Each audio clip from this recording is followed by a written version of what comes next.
इश्क वाली चाय भाग 4। काव्या तैयार होकर आ गई। गौरव और शेखर उसका इंतजार कर रहे थे। काव्या के आते ही निकल गए। काव्या उन्हें उनके पसंद के रेस्टोरेंट में ले गई। तीनों अंदर गए। काव्या ने किसी को देखकर हाथ हिलाया। तीनों पहले से बैठे उस नौजवान के पास पहुंचे। काव्या ने गौरव और शेखर को उस व्यक्ति से मिलवाया। कहा, यह है जतिन, मेरे मंगेतर। काव्या जतिन को देखकर मुस्कुराई। हाय, बहुत सुना है आप लोगों के बारे में, प्लीज़ बैठिए ना। बड़े ही आदर से जतिन ने कहा। सब बैठ गए। शेखर का मूड थोड़ा खराब हो गया था। जतिन, आपके बारे में तो काव्या ने कुछ बताया नहीं, पर आपसे मिलकर बहुत खुशी हुई। कहाँ मिले आप लोग? कब है शादी? गौरव की आवाज़ में खुशी और उत्साह था, जो शेखर को बिल्कुल पसंद नहीं आ रहा था। क्या इतने सवाल पूछ रहा है? चलो खाना मंगाते हैं, फिर बातें होती रहेंगी, शेखर ने चिढ़कर कहा। जी बिल्कुल, जतिन ने वेटर को आवाज़ लगाई।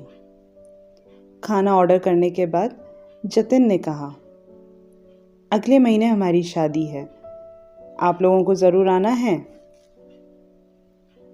हम कोशिश ज़रूर करेंगे, गौरव ने कहा।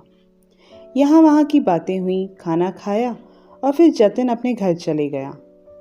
गौरव और सौरभ को होटल छोड़ने काव्या गई। बीच में उन्हें चाय की छोटी सी दुकान दिखी तो चाय पीने का मन हो गया। यार, टपरी की चाय का मज़ा बड़े बड़े होटलों में नहीं है।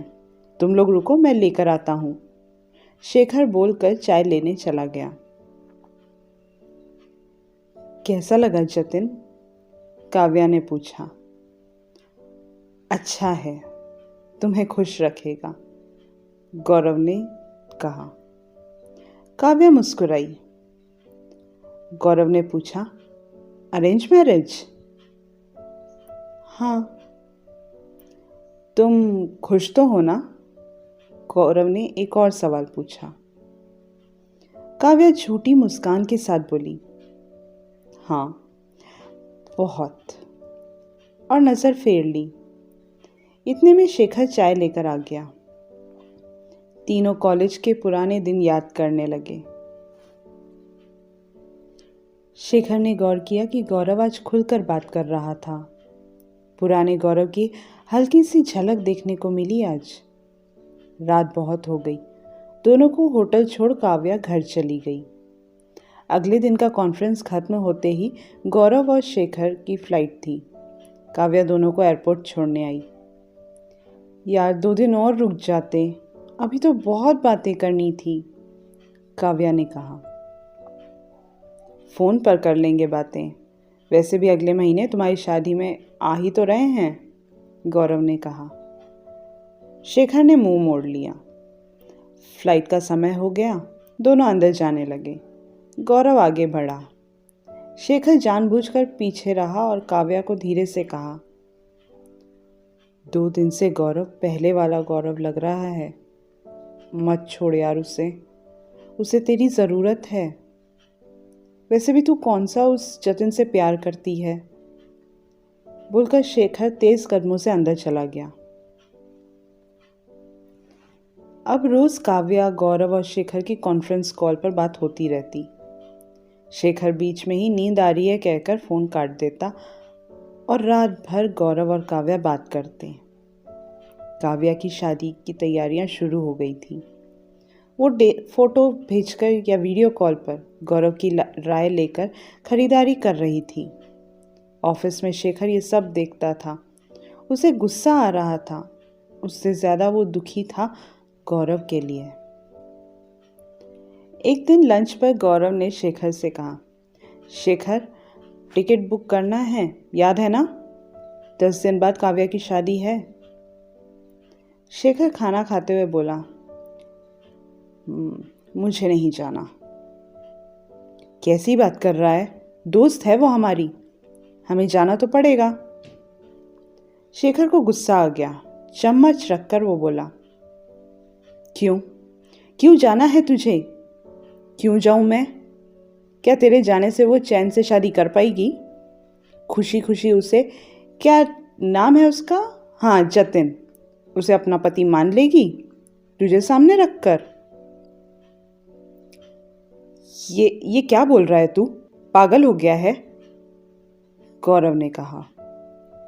शेखर ने देखा आसपास बहुत लोग हैं तो उसने गौरव का हाथ पकड़कर उठाया और ऑफिस के टेरेस पर ले गया। क्या इंसान है यार तू। वैसे तो हमेशा तुझे दोस्तों की परवाह रहती है, बिना कहे हर बात समझ जाता था। ये कैसे नहीं समझा कि काव्या तुझसे प्यार करती है? पहले तो खैर तुझे छाया के अलावा कोई दिखा नहीं, पर इन 3 दिनों में एक लड़की की दिल की बात नहीं समझ पाया तू? काव्या सिर्फ एक अच्छी दोस्त है मेरी, गौरव ने जवाब दिया। हाँ, दोस्त तो वो मेरी भी है, पर वहाँ से आने के बाद भी जो तुम दोनों की बातें चल रही है वो मेरे साथ तो नहीं कर रही। होटल में आधी रात को वो मुझसे मिलने नहीं आई, शादी की खरीदारी मुझसे पूछकर भी नहीं कर रही। उसने हम सबसे उस दिन से रिश्ता तोड़ा था जिस दिन तूने छाया को शादी के लिए प्रपोज किया था। मैं तो सब तब से जानता था, पर तब बोलकर कोई फायदा नहीं था और ना ही मैं ये दोस्ती में फर्क चाहता था, शेखर ने कहा। यार पर मैंने कभी उसे उस नज़र से नहीं देखा और ना ही छाया की जगह कोई और ले सकता है, ये बात तू भी जानता है। हम शादी में नहीं जा रहे हैं, बोलकर गौरव नीचे चला गया। शेखर समझ नहीं पा रहा था क्या करे। हफ्ते भर बाद काव्या की शादी हो गई। 2 साल बाद गौरव अपनी माँ के साथ मार्केट में था, तभी अचानक उसे काव्या नजर आई उसकी माँ के साथ। गौरव पहले तो खुश हुआ अपनी दोस्त को देखकर जो प्रेग्नेंट है, और थोड़ा हैरान भी था कि काव्या इस शहर में। उसने आवाज़ लगाने की कोशिश की, पर तब तक वो गाड़ी में बैठकर निकल चुकी थी। अगले भाग में सुनेंगे कहानी का अगला भाग। धन्यवाद।